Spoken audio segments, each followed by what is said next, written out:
Hey, Catalyst crew. Welcome to Catalyst Corner, episode 75. It's Sunday, so we've got Partially Proficient on here with us, and yeah, let's get into it. How you doing, Paul? You know, I'm doing. Yeah. A couple days ago, I had the bout of despair, hopelessness. Yeah. Hey. Yeah. Seasonal. Seasonal. You can only, it is what it is so many times. You gotta drop the act for like 20, 30 minutes. Have a meltdown. Just scream into the void. And then you just pack it all back in, and you're That's like, all. oh, yeah. Yeah, everything's fine. Yeah. What are we drinking today? We are drinking, let's see, Pipe Dream Brewing Honey Graham Cracker Pumpkin Ale. This is fantastic. Take a sip. Yeah, sip yet. This is delicious. Wow. That's extremely good. I got to tell you, they're right out of Londonderry, New Hampshire, too. Good for them. Yeah, great job, guys. Really, you taste it all. So, a while back, you remember I had the flood. Yeah, Okay. I do. We got it all pretty much situated, Right. But as a result of the flood, I've had like fruit flies. Okay. Yeah. And I didn't realize how bad it was until this morning. Right. When I turned on the light in the studio and I saw there's a white wall and it was covered in fruit flies. Yeah. So I started killing them. Yeah, as you do. You gotta get rid of them. Took me about an hour to kill them all. I like the fact that, you've lived as, a goblin in a cave for years, and, your environment's, changing to reflect it. It's getting damp. It's getting damp. clouds of There's flies. insects and stuff. So it took me about an hour to kill them all, sure. right? Mm-hmm. And about 40 minutes into it, I had, an Oppenheimer moment. Yeah, you've just sowed so much death at this I point. have become death. I'm just murder. It's just genocide of the flies. Yeah. It was incredible. Yeah, did you feel good? Did you feel No, powerful? I felt really bad from minute 40 to 45. I felt bad, and then from 50 on, I'm like, I am death. Yeah, I really leaned became in. a power thing. Yeah, I leaned into it. Yeah, no, yeah, feels good. And then by the end of it, there were 3 or 4 left, and I was like, "You are the cream of the crop of flies." Oh, you let him go? No, I still killed them. Oh, okay. No, it was like a respect thing, though. Oh, okay. You know what I mean? I was gonna say, I wasn't sure whether you were trying to strengthen the population. No one gets out alive. Well, there you go. Yeah, so that was my that's kind of one of my trials and tribulations right now. Is I'm a murderer of fruit flies. Add that to the resume. Yeah, it just goes on the list of things you have to talk about in therapy. Yeah. Trying to unpack the God complex. Yeah, you just picked up. It was a very Oppenheimer moment. Yeah, I'm proud of you. Let's so it's Halloween season, Yeah, and yeah. I talked to Jim it snuck about up this. on me fast. Well, it's a little tricky this year because it's so warm. It is, you know. Usually I like a real fall. Right. It hasn't at any point really felt like fall or Halloween season, No, every now and then I'll get the spooky bug. Yeah, sure. But, Spirit Halloween or two opens up. Right, you see it. pop in. Exactly. The wind will blow and you'll hear the rustle of the leaves and you'll get the fall smell. Yeah. Yeah. So I've been trying to watch, a scary movie a day. That's kind of, it doesn't always happen, but that's kind of my goal. Right. Is to try to get yourself through, into it. Right. And stuff I haven't seen. I don't want to rewatch. Cool. Yeah, that's stuff. a good way to do it. I've been trying to do something similar just the past week or so. I figured we could talk about a couple of these movies because I know you watched 3, and I watched 2 that I would recommend. So I figured we can talk about, and I would say that these are some of my top picks for 2023 for horror. Yeah, I think that's what we'll end up doing is basically our picks for your movies for the Halloween season. Ooh, the spookiest. Boo, boo, boo, boo, boo. Yeah. Hocus Pocus is not on the list. Spoilers. Well, fuck me then. Yeah, I know. All right. Billy Bones or whatever the Guess fuck I'll his be name is. fucking going. Yeah. No. So what do you want to start with? All right. So I'll start with one that I watched actually just last night, and might be one of the best horror movies of the year. I don't know if I'd put it as the very best, but it's definitely in contention, and that's God, I'm forgetting it. It's either Talk to Me, I think it is. Yeah, Talk to Me. Talk to Me is the name. Okay, I keep getting confused. So with Speak to that Me is probably my pick for 2023, and before we get into it, I'll tell you why. Okay, give it to me. Because it was made by YouTubers. At no point does it feel like that. No. And here's the thing. The reason why it wins for me is because they feel like kids. Yeah, they do an incredible job of it. It is phenomenal. The acting is spot on. The pacing of it is spot on. Now, I'll say this about the movie. Sure. I don't think it's one of those films where afterwards you're so uncomfortable or so tense you're going to have a hard time sleeping. No. But you think about it. Sure, definitely. Yeah. Here's the thing, though. It doesn't reinvent the genre. No, nothing new, but everything that they try in the movie is executed well. Right. I totally agree. And on a shoestring budget. Yeah, that's crazy what they did with what they have. I had this thought when I was watching it, right? Yeah. There is this weird place in cinema where studios get involved, but they're not really involved. Right. And the budget's all like a shoestring. And that's where some of the greatest shit gets made. Exactly. That's where some of the greatest films are made. I'm going to cycle back around to that in a minute, but yes, for sure. I 100% agree. So because at that budget, a studio's not worried about losing whatever small investment. So movies like that can take risks, and they actually get to. It's a true vision. Like a lot of directors will have a vision, and then it'll get cut to pieces. That's what I mean about being able to take a risk. Because with a big budget film, they have to kind of break its bones to make it fit the format that will make money. With something like this, you can be so much more true to form. Just whatever the writer envisioned and wanted, they'll bring it to life, and you'll experience something new or unique or interesting. You know what I thought was incredible? What's that? There's not a lot of violence in this movie. No, it's pretty tame. But the violence that's in it is some of the most accurately depicted violence. Let me ask you, we want to get into a spoiler alert section for any of this, or?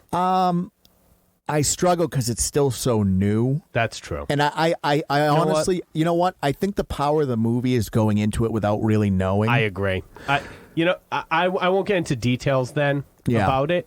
Yeah. But it plays with some fun concepts. I think it is a little predictable by roughly halfway through. I think most people have a very solid idea of what's going on and what's going to happen. For sure. I do like the themes though. Grief is a big one in that, I think. Oh yeah.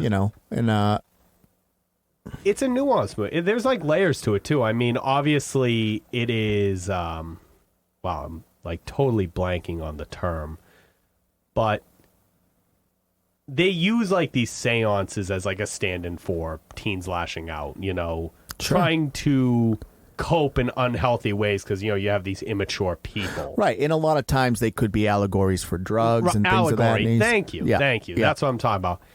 And like they lay that on throughout. It's not intrusive. It doesn't step on the toes of the actual horror plot that's happening. Here's the thing. It's just a nice little extra piece of it to pick apart, think about. It's a better PSA for destructive behavior than anything that has come out from official. I agree.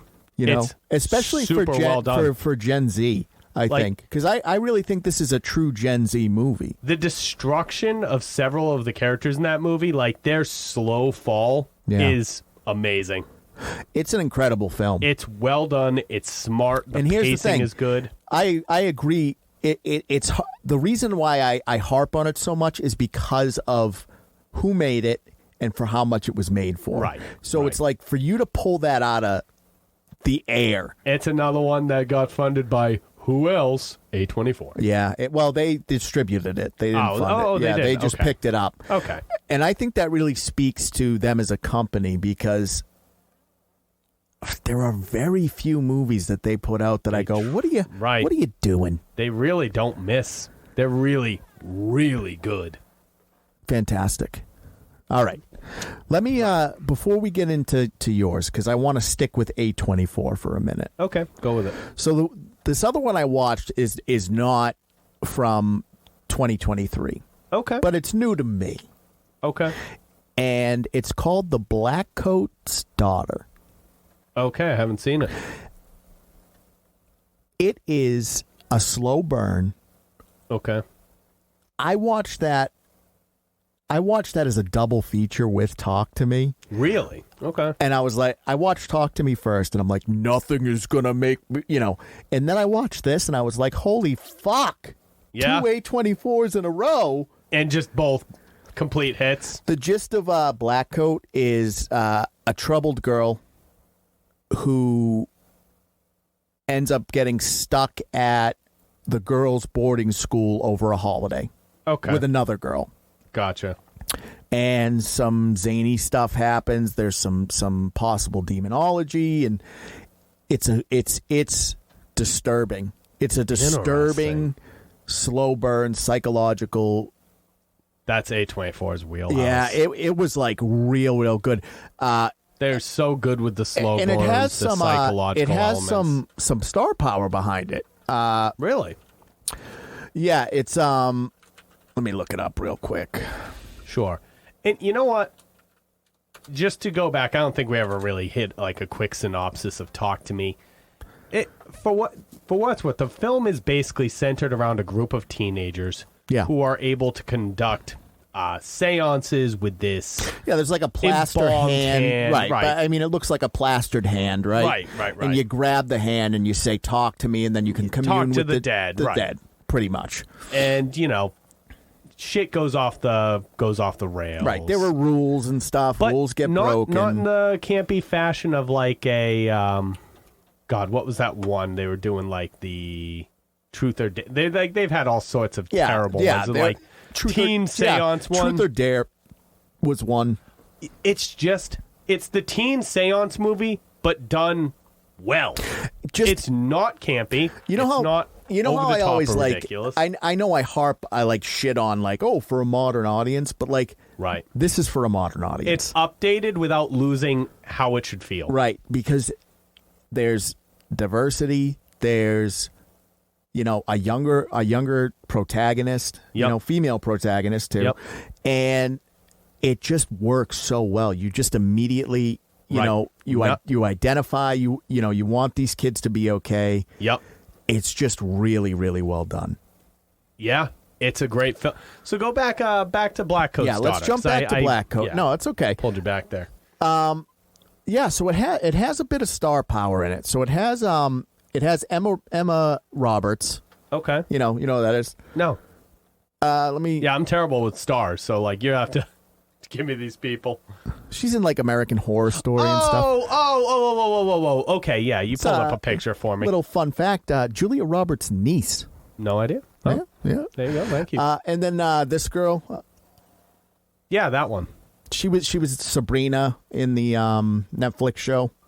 I didn't watch it. Okay, well she was in Mad Men, so she's got say a name for the people who are listening. I don't know her. I know, right? I'm such a piece of shit.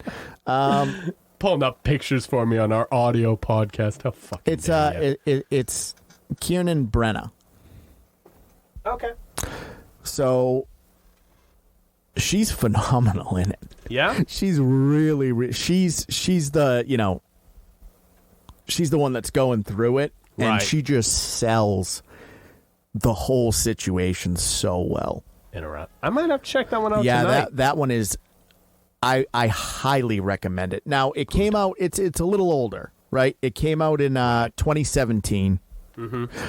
However, and it doesn't rate great. It only rates about a 6.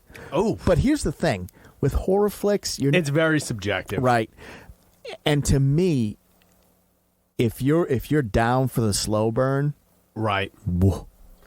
Okay, let me use that. I'll transition into another film. What do you got for a me? second here? Yeah. Speaking of subjective movies. Sure. So another one that I saw recently, it's of this year, is Renfield. Oh, very good. I think that movie is incredibly subjective. I think that's a movie you're either going to hate or love. Yeah. But very you know divisive. What? I think you have to go into it with the correct mindset. The thing about Renfield, and I'll start with a synopsis this time just to make it easier. Basically, we follow Renfield, Dracula's old personal assistant, and he's going to therapy to try to get out of an abusive, situation. Relationship, yeah, right, pretty much with Dracula. Played by, now Renfield is Nicholas Hoult and Dracula is Nicolas Cage. Right. And let me just try to tack on the genres that this movie belongs to, because I would argue that it's like a rom-com, supernatural, cop drama, splatter porn. It wears so many hats. Did you ever see like John Dies at the end? Yes, I have. I would say it's like right in there. Yeah, same sort of like Slither too. Like it's got that kind of. It's campy. It's goofy. Right. It doesn't take itself seriously at all. At any point in the movie, it doesn't take itself. No. It sets out to be fun, and I think it's fun all the way through. It's fun.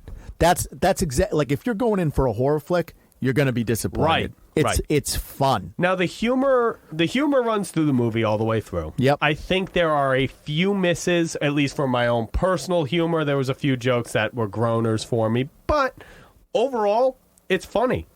I would agree. Overall, it lands.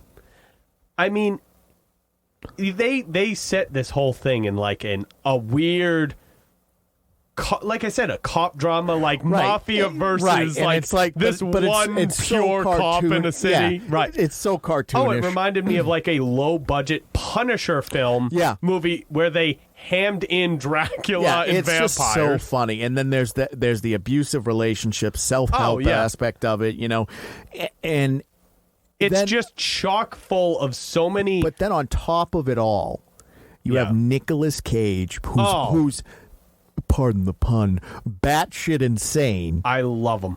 Oh, look, every time he's on the screen, he has continually earned more and more of my love. The thing is that if you look at Nick Cage for what he is, right? He is a working actor. Yep. Period. End of sentence. He's working being the operative word. Right. Yeah. He does stuff to pay the bills. Yep. And then he does one of my 2021 or 2 movies was Pig. Yeah. Oh my God. That's what I'm saying. Like he is just he hits home runs now. Yeah. And I shouldn't even say now because in the 80s and 90s he was a big star too. Colorado Space. Mandy, Prisoners of a Ghostland. The Unbearable Weight of Massive Talent. He's just been killing it lately. The Unbearable Weight is incredibly meta. He plays himself. Yeah. I watched that with my partner, and we both laughed. Wow. Yeah, like heartily. Knowing the differences in your tastes, the fact that you both could enjoy the film. Oh, it's so good. Good. It's so good. Nick Cage is a fucking Nick gift. Cage, he really is. He truly is a gift.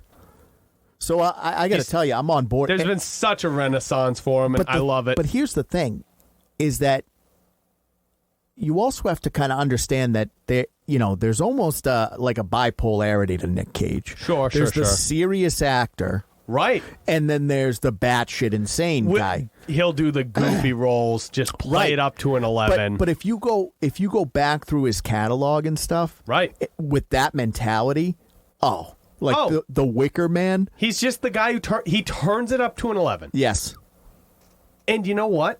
True 11. It doesn't feel unnatural coming from him. No, the thing is that when you watch him on the screen, and he's going crazy. Yeah, that's real. I think to myself, like, I don't know if I'd want to hang out with him because I feel like that could come out. Right, that's a piece of him. Right.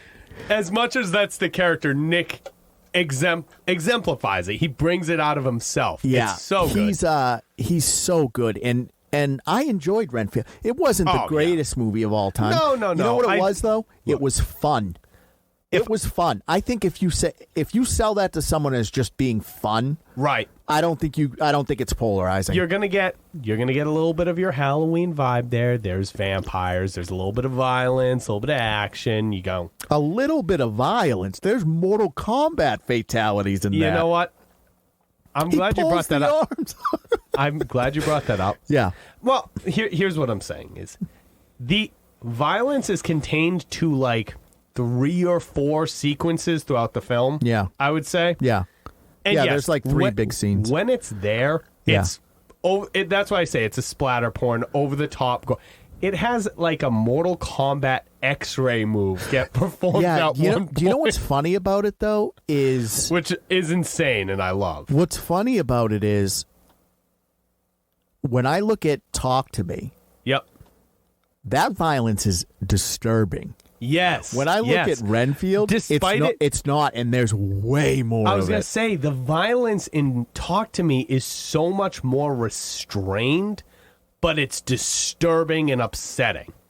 And it's more grounded, I think. There is like multiple people being like split in half or their heads. Isn't there a scene where he like goes into somebody and like bursts them?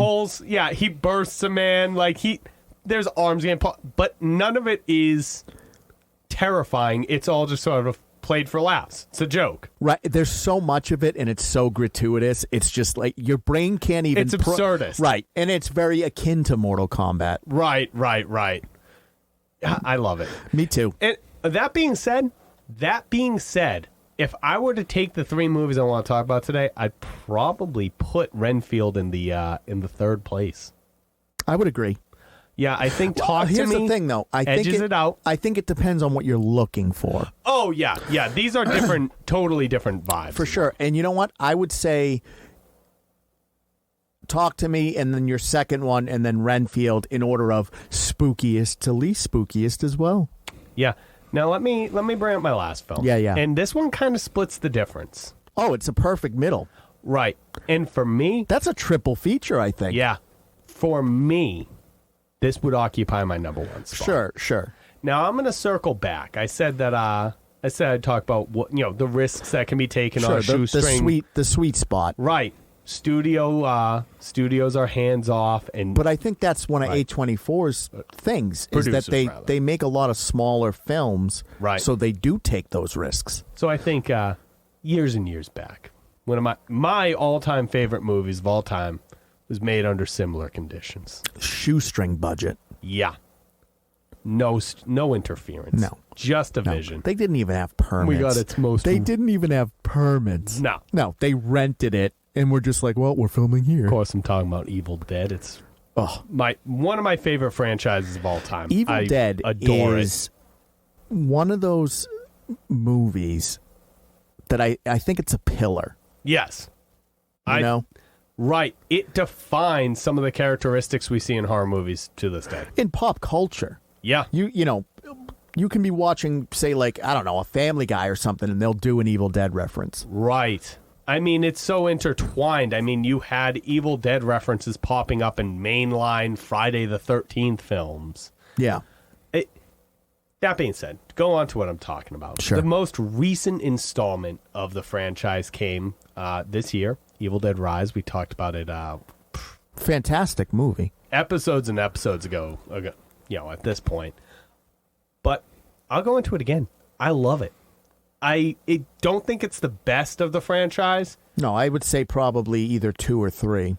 But I think it juggles having horrific elements, over-the-top violence, campy elements. Do you know what it does? Nods to the older. You know what it does? Yep. It's a modern-day sequel that doesn't fail the original. It doesn't. It doesn't fail it. The fact that it can do that. It's not entirely beholden to what came before it, as far as its storytelling. But it also doesn't, throw out any of the lore. Right. It doesn't throw it out. It doesn't try to say, oh, well, we subverted your expectation. It is at moments genuinely horrifying, and well, since we've done synopsises for the others, I guess I'll hit this one with a quick one. Sure. For those who love the Evil Dead, we have the Necronomicon, the Book of the Dead. It's pretty much the Evil Dead plot, but go ahead. It's being pulled out this time in like a high-rise apartment, or like an apartment building. I like that too. Condemned. Very interesting. Setting. It's pulled from its original. Claustrophobic too. Right. Which is, again, akin to Evil Dead 1 with the cabin being very claustrophobic. Yep. It's changed, but it has the same feeling. There is, like, this escalating madness and violence to the film. And it starts to become, it starts scary. Right. It is played for horror, and horror almost exclusively in the beginning. But then as the madness starts to interject into it, right. It almost becomes, there's almost that whimsy to it that madness brings. I was going to say, you're almost along for the ride with the main character. And Aunt Nat, I think her name is. Yeah. Nat. And yeah, like you said, as she almost goes insane with the situation, you're almost more comfortable. It's less terrifying and more just, well, now we're dealing with this. Yeah, but you know what's kind of funny now that you say that is I feel the same way about The Lighthouse. Yeah. Like at the beginning, it's uncomfortable. And then as the madness starts to take hold, it becomes more whimsical. The characters become at ease with these absurd and terrifying situations. Right. And as an audience member, you almost fall into their same You kind of flow. fall into a comfort. And I think that's how you capture madness on screen. Yes. It's well done. It's incredible. The movie is gory. It's over the top. Which is what you want out violent. of an Evil Dead. It is scary at points. Yeah. And it is just crazy action at others. I love it. I would say as a triple feature, Talk to Me, Evil Dead Rise, and Renfield is that's a great order to watch them, What too. a spread. Because you start off with true horror.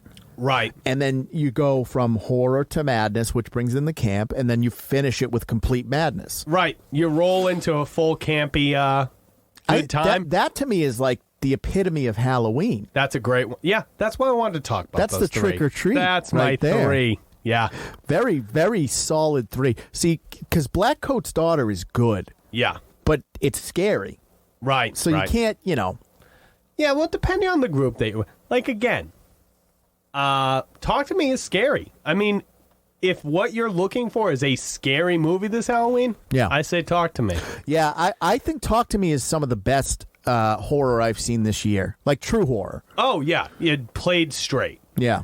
You want something that's campy, fun, goofy, doing a lot of stuff.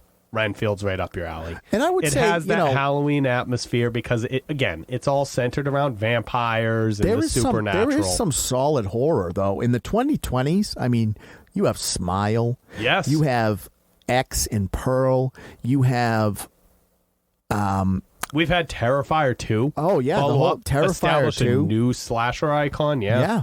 There is just some seriously good content out there right now. Oh, it's been great recently. I love it. Really, really amazing movies are getting made for. I saw Boogeyman. We talked about that a little bit. Not as good as Smile, but it still has elements. You know what I'd love to see, and I'm gonna give it a shot, even though I've heard some mixed things. Is The Exorcist was a Believer? Yeah, I've heard that's bad. Yeah, probably. You know what? I'm gonna watch it. That's a misfire on Blumhouse. Oh, they spent $400 million. Much money. $400 million for the rights. That's not to make the movie. Right. Just for the rights. Just for the rights. Well, because they were planning on a trilogy at least. I guess, but the thing is, it's supposed to be a continuation of The Exorcist. Right, like a direct. And it does. It falls into the trap of, well, we're going to subvert your expectations. Terrible. I think what they fail to understand, and this transcends genres, right? Is that I don't want my expectations subverted. Not for the purpose of subverting them. No. If you have a intricate plot that's smart, well written, and manages to surprise people at the end, sure, awesome. That's great. But you know what doesn't subvert my expectations? What? Evil Dead Rise. And I don't want it to. It doesn't need to. I want it to be an Evil Dead movie. Right. Because that's what I'm going to see. Right. And that's, I think, it done right. Right. Because, look, we attached this name that you're familiar with. Right. You know what you're going here to get, and we're going to give you what you wanted. It was a different flavor, but it was the same candy. Right. Do you know what I mean? Yeah. And I think with The Exorcist is they tried to change the candy a little bit. Yeah. They said, hey, why don't you try this new thing? It just doesn't work. It's not what anyone's looking for. Right. I think that's what they kind of fail to understand is with franchises like these. Right. People expect some sort of consistency. Right. Like the tone, the storytelling. Right. That's the whole thing. You can tell a different story, but I expect, if I'm going to see Evil Dead, I expect to be seeing Evil Dead. Right. I want buckets of blood. Right. I want crazy monsters. I want camp. I want horror. I want madness. I want demons. All of it. Yeah. I want a creepy voice reading the fucking Necronomicon. Right. And you know what? With Evil Dead Rise, you get all of that. All of the above. Right. And that's what I'm saying. There. So with Talk to Me, right? Mm-hmm. It's not beholden to anything, right? And it works. Right. And it works. Now, if you did a Talk to Me 2 and you completely changed the formula, it doesn't work. Right. Now, here's the thing. You could do something new if they ever wanted to do a sequel to that movie. Yeah. But keep some of those underlying themes. Right. There were rules in the universe. There were rules in the universe. Exactly. Makes it feel like a true continuation. Yeah. I'm sure that the special effects and everything are good in Exorcist Believer. Sure. It's got the money behind it. It better be. But from what I've heard, I haven't seen it yet, and I'll probably watch it too, just because we gotta. What I've heard is it's not particularly good. That's a shame. Yeah. Well, like there's literally a line in it that goes. So the mother from the original Exorcist comes back. Yeah, I heard she's and kind she of goes. Part of it. She goes. They're talking about Reagan and everything that happened in the first one, and they ask her. They're like, "Well, were you in the room when the Exorcist took place?" And she goes, "No." And they go, "Why?" And the line verbatim is, "Because I wasn't part of their patriarchy." What? Yeah.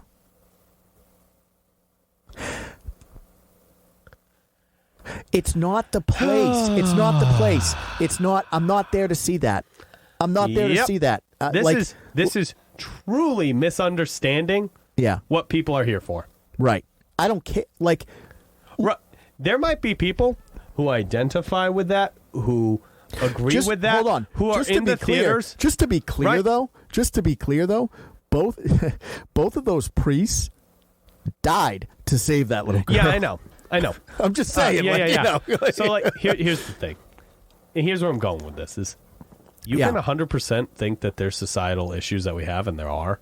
Of course there are. You can 100% be against the patriarchy. Right. And toxic the patriarchal masculinity. structures in our society. Right. All those things. But, at no point in time, if I'm, gearing up to go see The Exorcist, I'm like, God, I really hope that they address the patriarchy at some point during this. But the thing is, right? Especially in context of those priests who died to save your goddamn that's the thing. daughter. It's I can't... Goddamn. Got him. She was. Yeah. I can't wrap my head around it because it's so shoehorned, right? Yeah, it's forced. Right. Because it's it's not they took my daughter away because they're the patriarchy. It's no, these two men that sacrificed their lives to save my daughter wouldn't let me sit immortal soul. Wouldn't let me sit in the room. Me, an amateur demonologist, because of the patriarchy.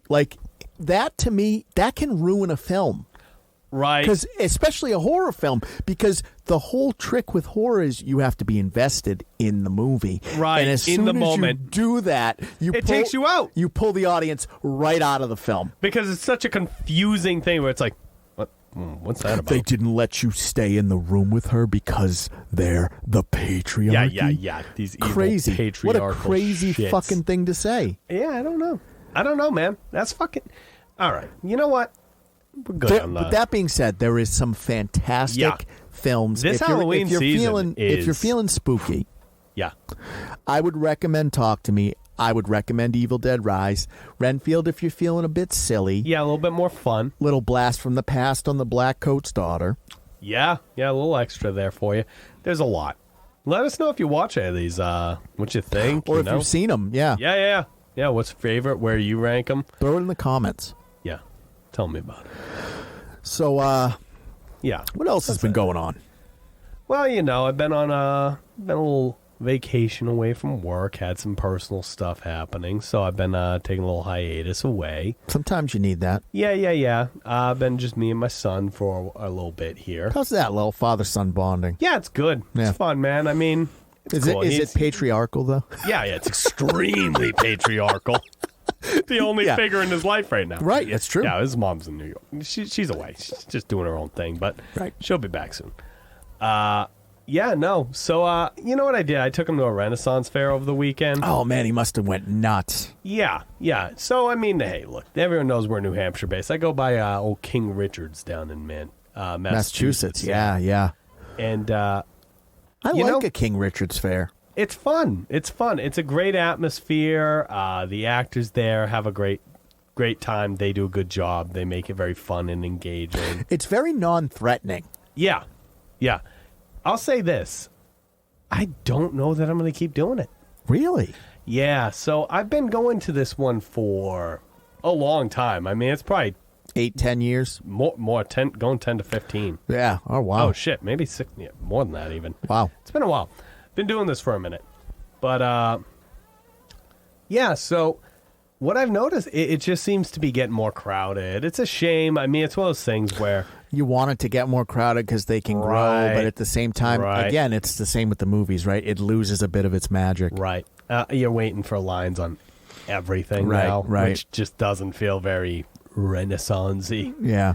I mean, I'm into that sort of culture. I'm a nerd. I think anyone who's listened to our episodes can decipher that about me at this point. So, oh, for sure. You know what's funny is my father asked me the other day. He's like, "Where does your joy come from?" Because I'm doing this full time, and this is the shit that I was like, "Oh, it's fun," but now it's work, right? Right. So, it sort of converts so over where do you into get your joy now? And I was like, "Well, I really like going to the conventions. Yeah, I'm working them."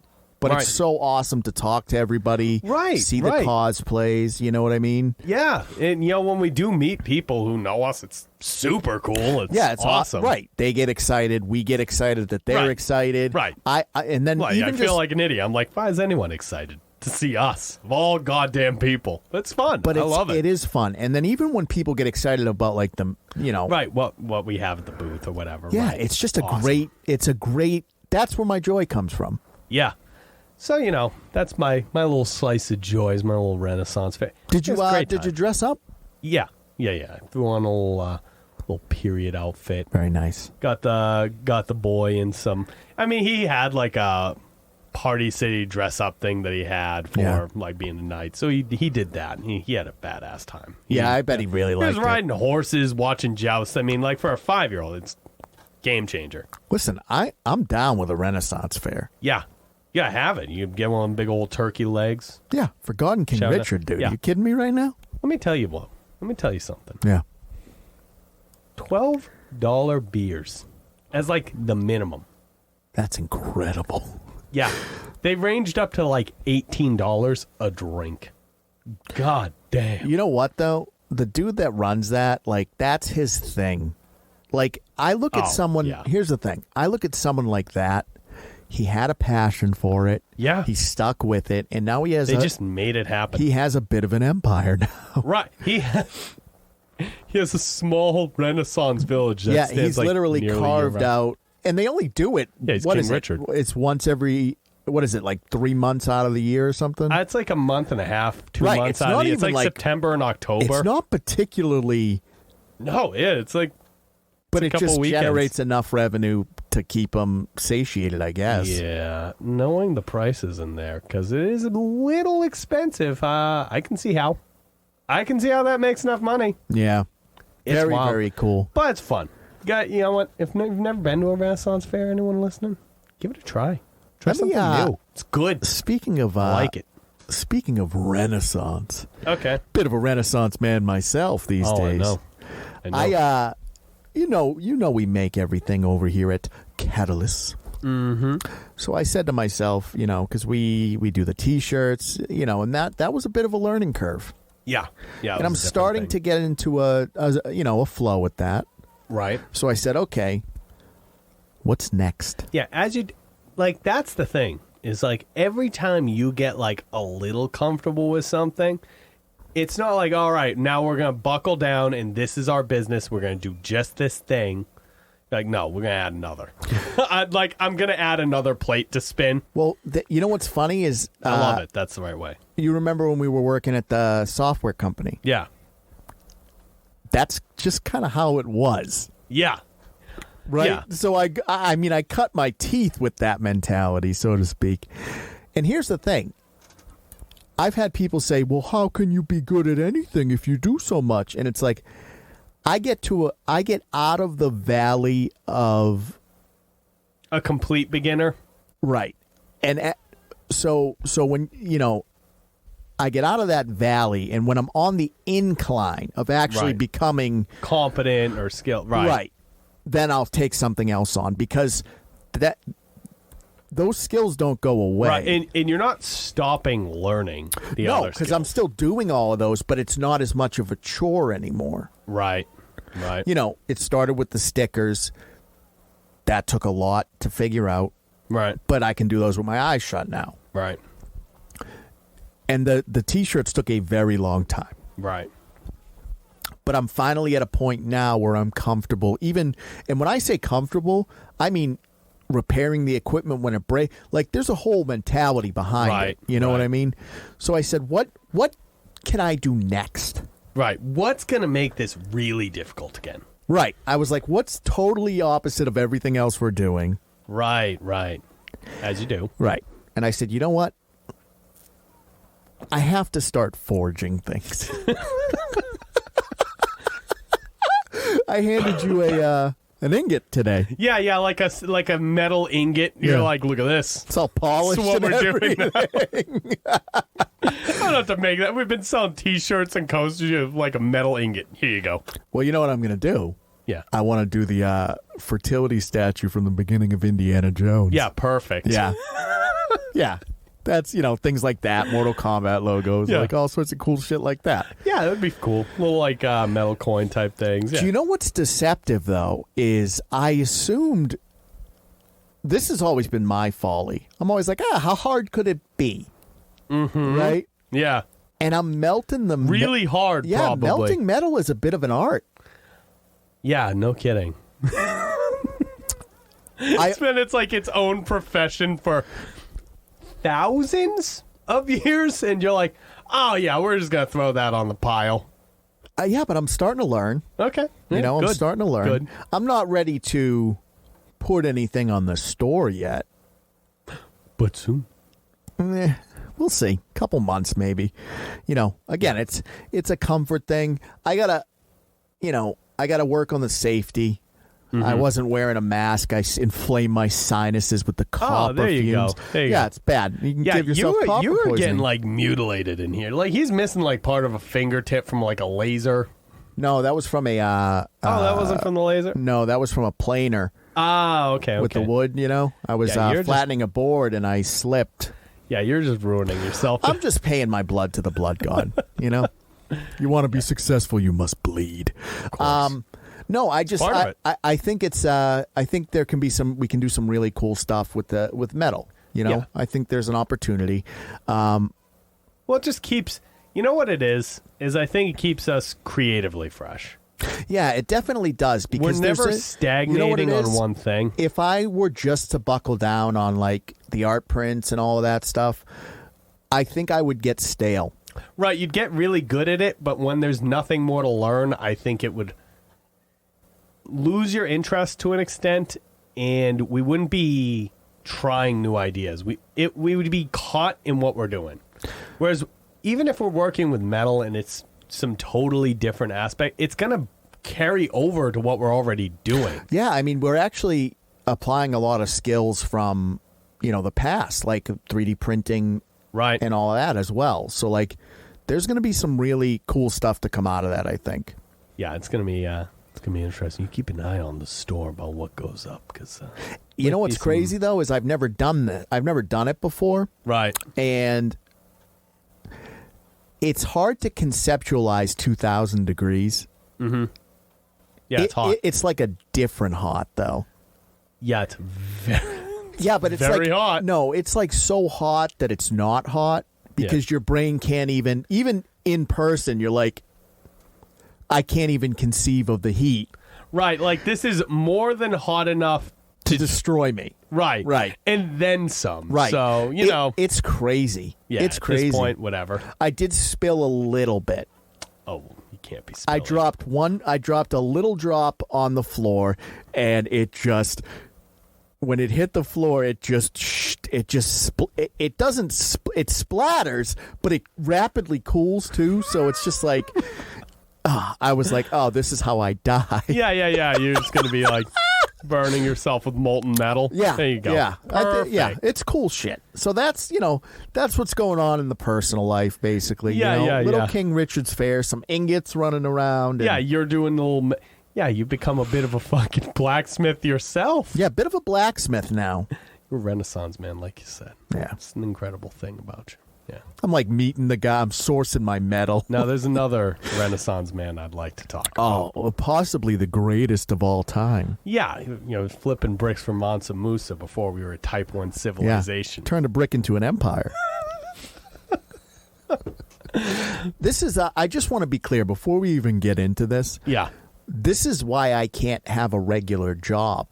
Because I'd be interviewing with a corporation. They'd be like, tell us some of your strengths and weaknesses. And then this motherfucker pops into my head and he's just like smoking symbiotes. Yeah, and I'm just like, I can't do it. I can't do it anymore. Because like he's who lives in my head now. Drop that. You must have amnesia because I'm him. I've seen the Magna Carta. That's a strength. Yeah, I abhor. All right. Dracula Flow. Yeah, Dracula Flow. Now, okay, this has been around A+ for absurdism. a few months. A+ absurdism. Dracula Flow 1 came out, 4 months ago? Yeah. Started on Dracula YouTube, Flow. but really blew up on TikTok. Yeah, it's just one of those things that went viral, and it's just a dude. It's an older dude. Yep. With a Sharpied like hair Dracula hairdo. Right, like very Bela Lugosi. Yeah, but it's made out of Sharpie. Yeah. And just reading the most absurd shit. Oh, yeah, just say, like... Oh, he's dropping bars. It's all, like, this Gen Z type humor, but it's done well. It's not, like, cringy or no... It's funny. It's ridiculous. It's funny in its absurdity. It's just like Dracula dropping bars about... random shit. I made a brick into an empire. Right. I'm flipping bricks before we were Type 1 civilization. I'm a dog. I'm munching on fart bubbles in the bathtub. Just like crazy Smoking shit. the Lord's bubbles. Yeah. Yeah. No. It's just the funniest shit. And here's the thing. You know what? It's seasonal. I don't know if it's Dracula it's Halloween. Yeah, it's very Halloween. I don't know if I don't know if it's funny to me and you the same way it's funny to Gen Z. Yeah. I don't... Because, like, to me, it's just the absurdity of it. Yeah, me and you are very deep on absurdist humor. So I don't know if that's where they're... heavy. Like, that's the thing, is we're both laughing. Right. But I don't know if we're laughing at the same thing. Right. It's weird. Yeah. But... If you guys have a different take on the Dracula Flow thing, let us know. Came out. I just learned this recently, and it blew my fucking mind. Oh, it made me feel bad. So it's... What's the... Plum Records or whatever. Plumcore, yeah, I like Plumcore. That made it. Yeah, it's Joji's recording. Label. Dude, when I heard that, first of all, I didn't believe it. Yeah, because I was like, Plumcorp Records. Yeah. So after doing a bit of research, I was shocked. Yeah. Because obviously, if you know who Joji is, you either know him from one of two things. Either more recently his music. Right. His music, he's got that very successful.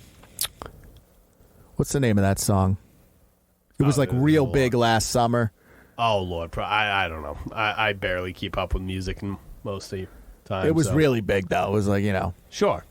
He's a very successussel musician nowadays. And you know what? He's not bad either. No, he's a good musician. Yeah, he knows. But that's not where he got to start. No, you got to start on YouTube under a little alias of Filthy Frank. He started as a degenerate. And I won't lie, I watched all of those. Oh, they were so funny. I watched everything Filthy Frank ever put out. It is hysterical. Filthy Frank is... That's a bit of a deep cut, though. Yeah, it's that's dated. a deep cut. Yeah, it's not as good now. And a little edgy at times. The edgy humor shown through maybe a little more, you'd like.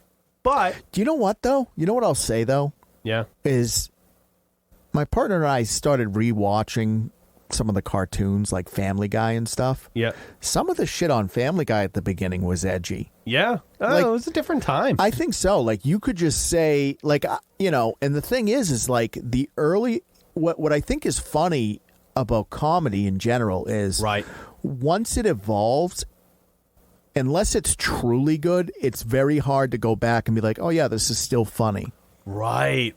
Older comedy gets outdated quick. Yeah, like it has to have very solid. This is a true story about me. A little fun fact: 95% of stand-up specials I will not watch unless they are last year or this year. Really?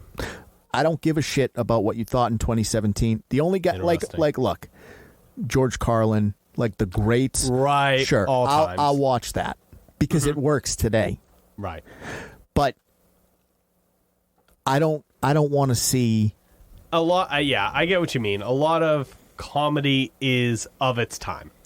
Either it is very reliant on the current political and global events of the period that's from, or it's just using what was funny at the time. Maybe what's not like long-lasting humor. Right. Doesn't have a shelf life. So that for me, like that's a little bit of a insight into me. Like I'm not like even I think Bo Burnham is probably one of the better comics of our generation. Right. But I don't think Inside, like I wouldn't watch that again. And so here's the thing. Joji, after making his music, being successsul. Well, we had the Filthy Frank situation, right? And that's really, and he stepped away from that because it was self-destructive. He put a lot of strain on himself doing that. It wasn't what he wanted to do most of the time. No, because he is a serious, right. He's a serious musician. He cares about his craft. Right. He really does. Right, and I think that comes through. Oh yeah, you can definitely tell. But then he comes back out and he has like the Plumcore Records YouTube channel and like these videos like Dracula Flow and like all this ridiculous stuff, and it's funny.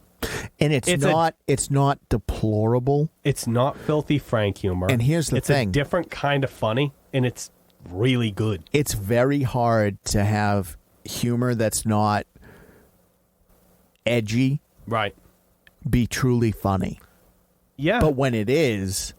Or even to just be able to go, hey, however many years ago, I had one type of humor. Now I'm going to give you something totally different. Yeah, I mean, there's elements, obviously, that you can feel. Sure. I mean, he has a style. Right. But I think what's really speaks to his genius is that he's been able to evolve. Yeah. Yeah. Because a lot of talented people don't evolve. I think this goes more for the digital space, too. Mm-hmm. There are a lot of YouTubers that were huge 5-10 years ago. Oh, yeah. That do not exist today. Right. Either they don't exist or what they did 10 years ago is exactly what they do today. Right. They're still doing Minecraft Let's Plays or whatever. Right. They are what they've always been. Right. And Joji Which is not has shitting shown on them, but it's just, that flexibility. You hit a ceiling. Right. This guy, he's a genius. He can be funny. He can make music, and then he can be a totally different kind of funny. He can change that. He can make something new and different. He figured out the formula to its truest.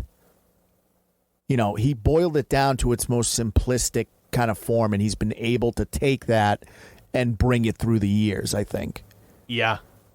Good for him. Yeah, Joji's... You got to love him. Yeah. I mean, you don't have to. No, I'm not going to force anyone. I'd give him a hug. I'd ask him. Like, I wouldn't just force a hug on him. I'd say, hey, let me give you a little hug. You want a hug? And he'd say no. He would. Yeah, he'd be like, absolutely not. You want to fucking hug me? And I'd be like, not really. I don't know. It's the first thought. Yeah, it's just what came to your mind. Yeah. All right. Yeah, very funny. So check out Plumcore Records on YouTube. Very funny, Plumcorp. Yep. Yeah. Speaking of YouTube, let's do one more. Let's do one more before we call it. Yeah. Okay. So I think I know where you're going. I struggle. Part of being, part of what we do is content creation, and some of the difficulties that we run into with this is things will get taken down without an actual reason. Right. And the transparency is just not there. Yep. About what happened, what went wrong. Right. Like I got hit with the bullying thing for the Megapint video. Right. You know what I mean? Yeah. And it's just a joke. Right. In any humor. Right. It's just trying to be funny. And I think one of the more egregious platforms out there that does this is YouTube. Yeah, they can be rough. And, some people forget that it's Google at the end of the day. Right. Big old megacorp. The biggest. There's a content creator out there. Goes by the name of SSSniperWolf. Yeah. And very pretty girl. I'll say that. She is. She's a pretty girl. Her content is not content. She just rewatches other content and goes, oh, yeah. See, here's the thing. I know Sniper Wolf from, like I said, she's very pretty. Her face is out there. And here's the thing. And I know I've seen her in, I think she did a Dhar Mann video once. Really? Yeah. So, there's that. Yeah. I'm not super well educated on who she is, what she's about, all of that. Right. But she recently got herself in a little bit of hot water. Now, so hold on. Before we get into the controversy, let me dive into her a little bit more. Go ahead. So she has a huge YouTube channel. Yeah, she's very big. It's like 30 million. That's, yeah. Right. It's massive. It's like fake numbers big when you really try to conceptualize how many people. She succeeded on the platform. She'll probably have a platform here forever. Yeah, she's become a multimillionaire over this. That's not an exaggeration. Like they've pulled the numbers up. Yeah. At that point, come on. A lot of artists take issue with her content because of what it is. It's simply, they call it free posting. Okay. Which is where you repost someone else's content. You don't give them credit. Right. And then you just comment on it. Right. It's reaction content, but at the lowest level. Right. It'll just be like something will happen, right? Yeah. You give a little, haha, whoa. Whoa. Or yeah. like, whoa. And then the camera will shake. Yeah. Some arm gestures, some facial expressions. Right. Make a thumbnail, call it a day. Right.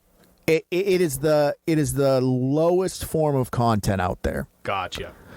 At least, and I agree with that. I think it's very wrong to simply take someone else's content, not give them credit, so people are watching it, but right. but they're not getting. They're not watching the original creator. They're not being linked to the original creator. Right. No benefit for them. It's just a very garbage thing to do. Cool. And so a lot of the community have come together, in opposition of that. So there's a YouTuber named JacksFilms. Okay. Yeah. And so what he did... Another big channel. Yeah, he's got like 1 million. Been around a while, yep. And so he also takes... Now, I don't know if you agree, but Catalyst Creation says, no, to that type of content. We don't like that Sniper Wolf No. Well, yeah. You know what I mean. Yeah, we've done reaction style stuff, but we're probably a little more involved than all that. Well, the thing is like... But this isn't a call out on reaction content. No. I'm not talking about watching a TV show and reacting to it. Right. I love Mystery Science Theater. Yeah. I'm talking about posting a TikTok, reposting a TikTok, that's insanity. And going, true. Yeah, that's insane. Right. And getting 30 million. Yeah. I know what you mean. I get what you're saying. So he feels the same way. Mm-hmm. And so what he did was he did a segment on his channel. Right. Dissecting her content. Okay, cool. He made a bingo card. He would play bingo. He'd watch her content and play bingo. That's pretty funny. I like that. Right. And it would be things like shaky cam, like just things like that, right? Okay. They're in two different worlds, though. Yeah. She's playing in the PewDiePie pool. Yeah, she's in the super big leagues. Right. He's big leagues. Here's the thing. Charlie's a big guy. Yeah. She's not even playing in Charlie's pool. Really? Yeah, Charlie has like 13 million. She has 30. Interesting. That is a different number. Yeah. 30 million is a different number. Right. So obviously, 1 million followers is big. Right. Yeah, you're a huge creator at that point. But take the million out of it. Boil it down to just numbers, right? Yeah. 1 is smaller than 32 by a lot. Yeah, sure is. Right. So you would assume someone with 32, you're just a fly on the wall to them. Yeah, sure. It doesn't truly matter. But as we said before, her content is somewhat dated. Yeah, it's low effort. Her views are going down because there's only you can only do it so many times before people go, this is just the same shit over and over and over again. Right. And she's obviously has no desire to evolve. Yeah, no. She's making very easy content and just making wants millions to make it. doing it. Yeah. Right. She's won the game. She's absolutely won. So he's been doing this, right? Mm-hmm. He's been posting these videos, basically just, for lack of a better term, just shitting on the stuff she's doing. Sure. And you know what? For her part, who cares if people are sharing? Like you said, she's won. You won. It doesn't fucking matter what anyone says. She could make those videos until no one watches them. Right. And she'll have so much money that who cares? Right.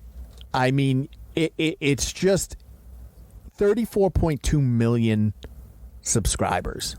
Yeah. So that is just it's unfathomable to think that many real people are watching this content, right? And what's happening is because she's so big, right? Right. She's somewhat of a YouTube poster child. She gets pushed a lot by the algorithm, yeah. Right. Here's the thing. If you were to sign out of your YouTube and refresh maybe a few, just 1 or 2 times, you'll probably get one of our videos on your page. Right. Or if you click on trending, or high trending. possibility that it's going to pop up there. Same thing. Exactly. So, I mean, and again, I think the biggest issue for most content creators is just the amount of effort that goes into it. Right. And from my perspective, and that it's good content coming out. Sure. And from my perspective, though, look, if you're doing it and it's getting 2 million views, good for you. Right. But I don't respect what you're doing. Yeah, it's not good. I understand it, but I don't respect it because you're hurting. It's not even just that it's not good content. You're hurting other content creators. Sure.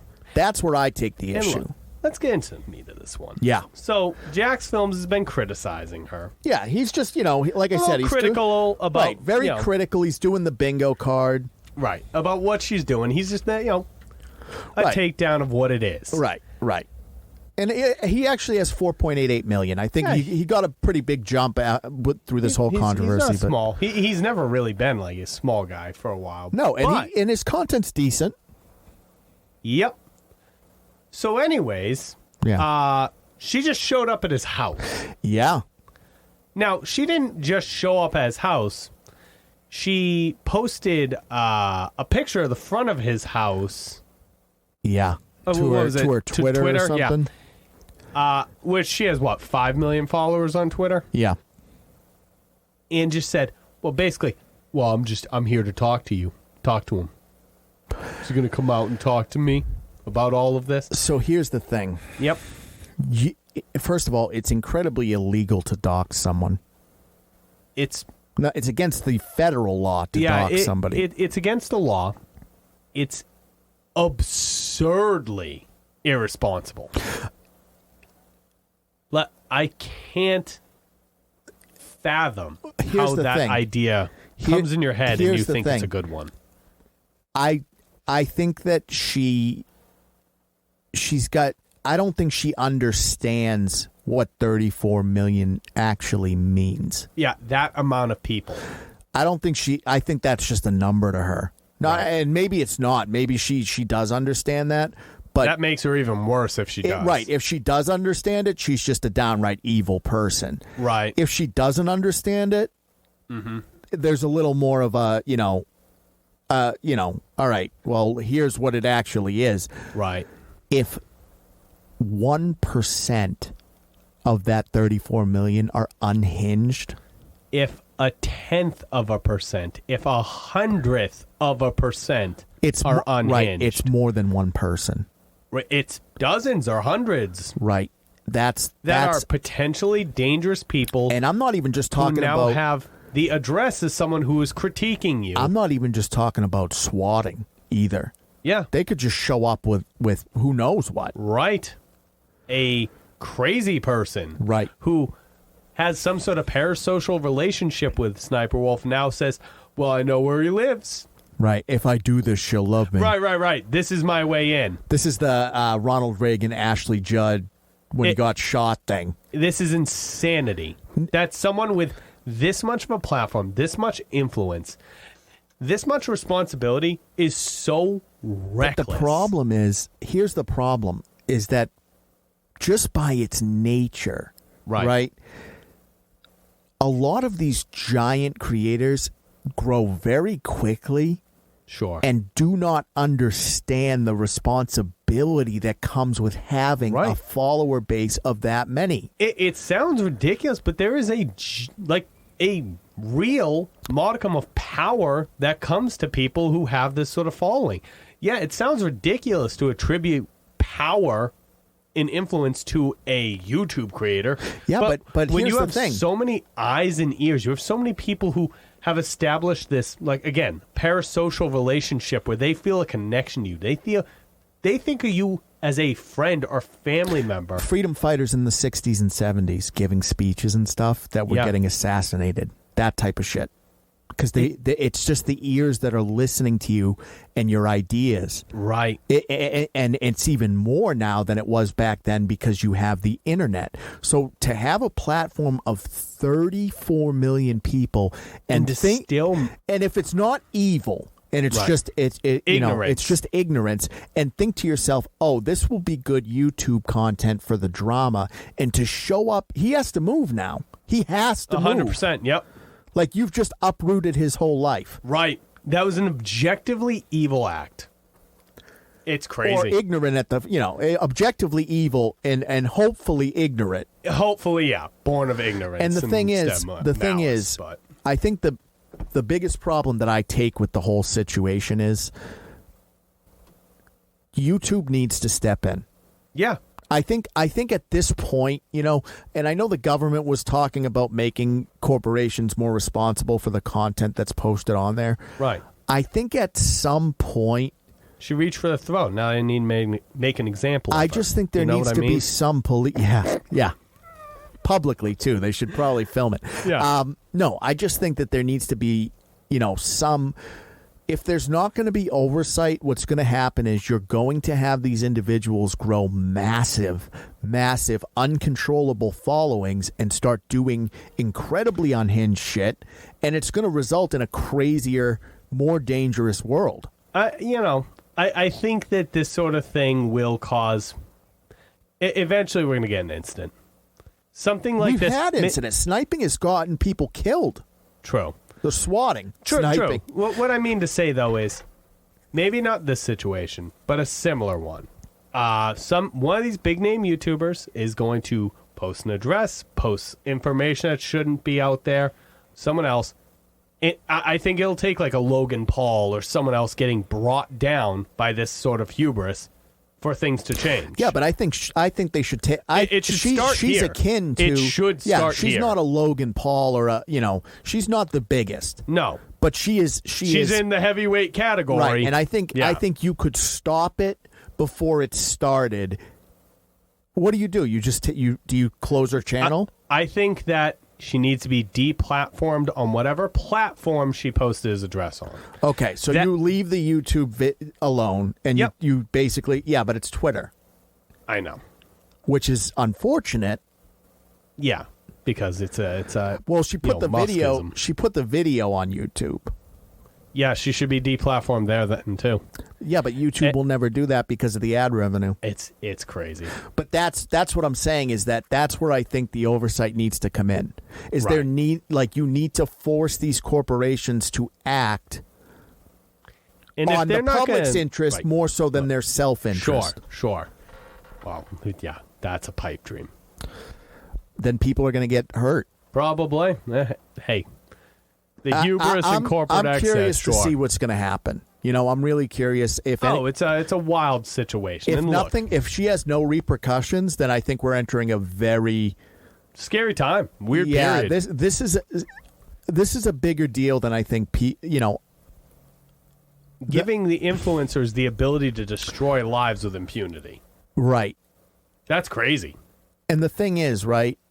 Movie stars have handlers and PR reps and like teams and everything. Teams of people explaining to them. You can say this. You can't say that. You can't say this. And right. A lot of shit still slips the cracks. Right. But shit slips, but it's not. When you come to Twitch streamers, YouTubers, influencers, it's the Wild West. Right. They do whatever. And the thing is that if she does not face repercussions for this, right, then I think what we've set is a precedence that if you can grow a big enough following, you can do incredibly reckless and awful things to other people. You are above consequences at that point, yeah. I don't know. Yeah, no, I don't agree with that. Unless we reach that threshold, then maybe we'll revisit it then. Oh, yeah. I could use a slice of the power. Yeah, we're just down on our luck millionaires right now. Nope. All right. Well, all right. With that Never one, seen $1 million in my account. Let's put this one to bed. Paul, as always. Oh, yeah. What's going on? Catch me on Partially Proficient. I'm doing nothing at the moment. Yeah. Nothing at all.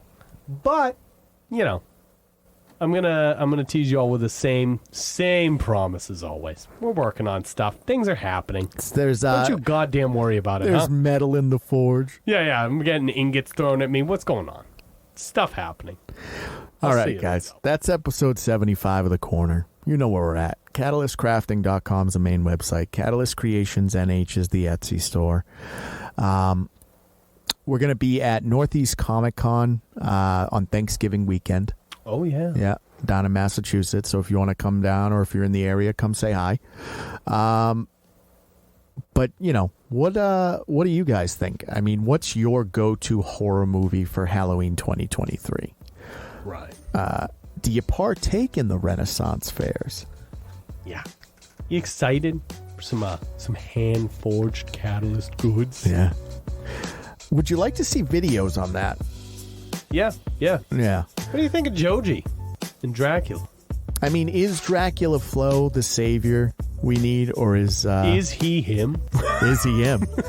Can he turn a brick into an empire? And what are your thoughts on the SSSniperWolf situation? I mean, do you think it's, as JacksFilms have it coming?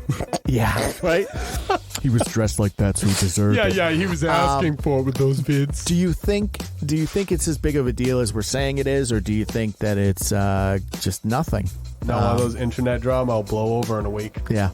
Let us know in the comments. And, just a thanks for all you guys for listening. We wouldn't be here without you. We don't have any machine behind us. It's just us. Yeah. You, me, and Jim. That's so it. So we wouldn't be able to do it if you guys didn't support us. So just a big thank you. And all right, crew. We'll catch you on the next one.